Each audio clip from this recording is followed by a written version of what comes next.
So many people remarked about the openness that you guys have all displayed on various episodes of this podcast. And do you personally think that you have a very open relationship with me and Dad? Or how would you describe the type of relationship that you have with Dad and I? So why don't you go first? To answer the question point blank, yes, definitely very open. I tell them almost everything. And that being said, I am I consider myself extremely open. I tell them anything from work to friend problems to boyfriend issues, etc. But I think that I am actually the least open when now looking to my two right, or my siblings, simply because I think I choose what I share with them, and that is a lot, but not every single detail, which others can speak to. Guilty. Okay, now you're up. Why do you share stuff with us?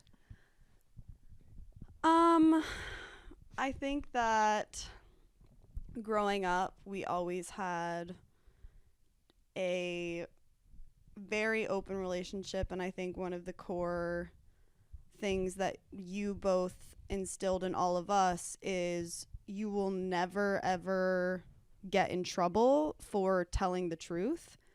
And I think that that came in when we started drinking earlier, or we were going over to a friend's house with the parents not home, etc. Like, it didn't matter what we were doing, law breaking, whatever.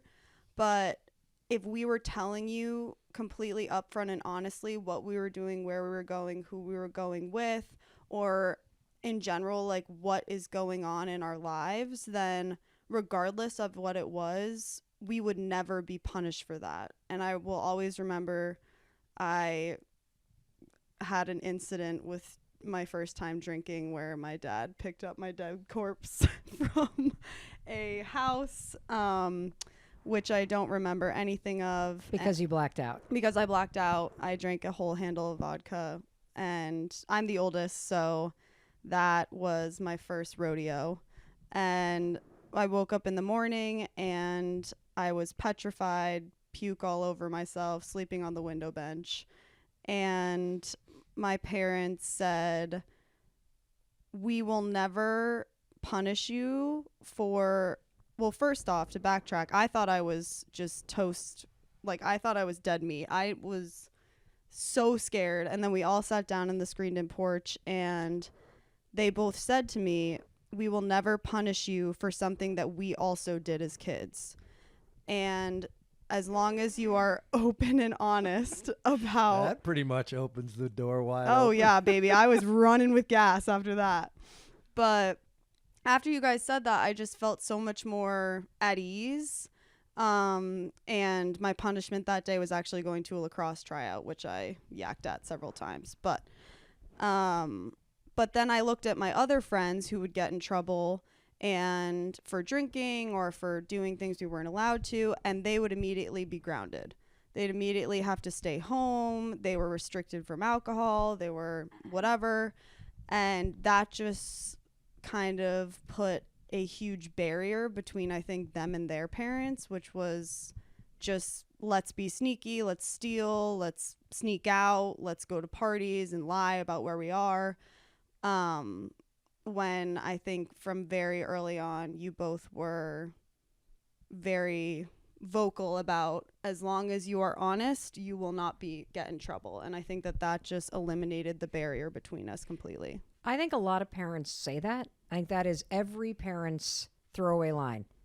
Hey, as long as you tell me the truth, you're not going to get in trouble. As long as you call me, you're not getting in trouble. And then in the tsunami of emotions, when you get the call, most parents freak out and then ground or punish. Mm-hmm. No, I disagree. I disagree. For you to say that every parent out there just makes a blanket statement that says, just tell us the truth and you'll be fine. Like, no way. That therein lies, I think, one of the secrets, the keys to the kingdom is inviting that truth telling because most people don't. Okay, Right. well, I agree. I agree. I actually don't think that any of my friends, I mean, I think that like it was unspoken in a lot of my friends' households growing up that like if you tell us the truth you won't get in trouble, but like it wasn't actually like there was a difference between what they were saying and what they were doing in terms of the parents. Like the parents want you to tell the truth, but they're still going to punish you. You guys want us to tell the truth, but you're not going to punish us. Like you actually do what you say you're going to do as parents. But did you, Mel? Is that what your parents told you? Because I didn't. Yeah. See, I didn't get that from my parents. I just got the idea that it takes. The message to me was it takes a long time to build trust, and it takes 2 seconds to shatter the trust, which is sort of infers that tell the truth and you're not going to blow up relationships or leave people feeling, sort of lost inside of the dynamic between the two of you. I want to unpack this because I think this is important. And thank you for jumping in, Chris, because I hear a lot of people say to other adults when talking about topics like sex or drinking or drugs or anything, right? That, oh yeah, well, I tell them, I just want to know, I just want to know, I just want to know. And so I think it's very important if you want to establish trust with your kids that you do elevate trust and open dialogue. Like my number one goal as your parent in our relationship building was to get you to want to come and talk to me and Dad about important topics instead of going to your dipshit friends. And, I always thought if you're 13, 14, 15, or 16, way better to talk through something you're thinking about or worried about or, wanting to try and all that stuff with adults who will listen to you than going to other 14, 15, or 16-year-olds that don't know what the hell they're doing.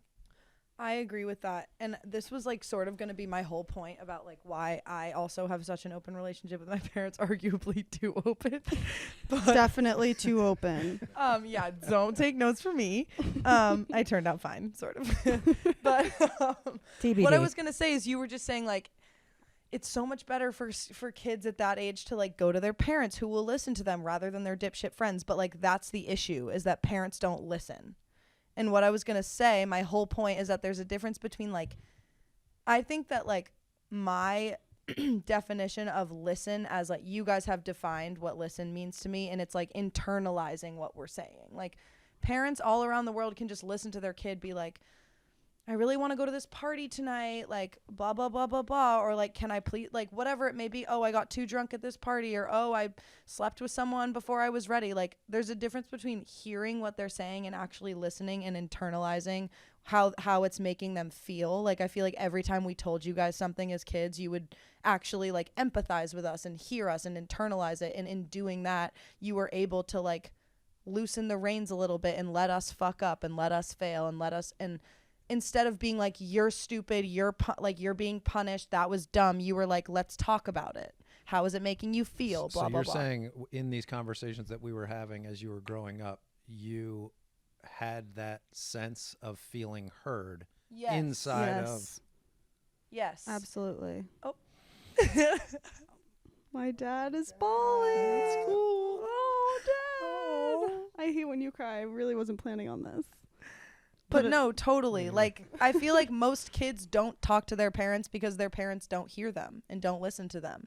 So why would they? I also think that going into a conversation with you guys, and this is going off feeling heard, is I